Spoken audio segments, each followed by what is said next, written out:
Hello guys, ito na naman yung bago kong recipe ng paggawa ng saging na banana cake. It's very simple. Just melted butter with sugar and then you file the banana inside here and then just like that, slowly file. So nakapatay na pala yung apoy nito guys para hindi siya masunog. So minimix mo yung sugar sa butter, then filean mo lang siya ng banana. So inislice ko yung banana dito guys para hindi maganda naman siya tingnan.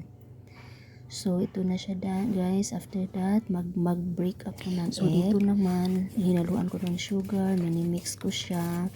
Tapos just mix until evenly. Ganun yung result ng egg.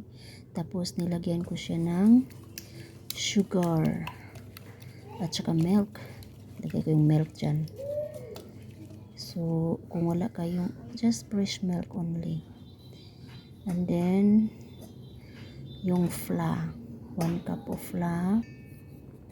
So kailangan natin siyang isala ba, sifted flour para hindi mamumuo yung flour inside. So pag gusto nyo ng recipe, pag PM nyo lang ako message nyo lang ako dun sa message. Tapos ito na siya guys, nilagay ko siya dito. So you need to flatten it evenly. So hayaan mo na yan dyan sa tabi yung mga butter mamaya maging okay din yan. So ito na yung result guys, ikakat natin para matingnan natin kung ano siya sa ilalim, no? So ito na yung banana cake. Hindi pala ito nilagay sa oven guys, sa ano lang to, sa wok. So walang oven to So ito yung result niya. Tingnan natin sa loob, tingnan natin yung below niya, so more even. Tingnan natin, mag-slice pa tayo ng isa pa. Ito yan siya. Tapos slice na pa tayo.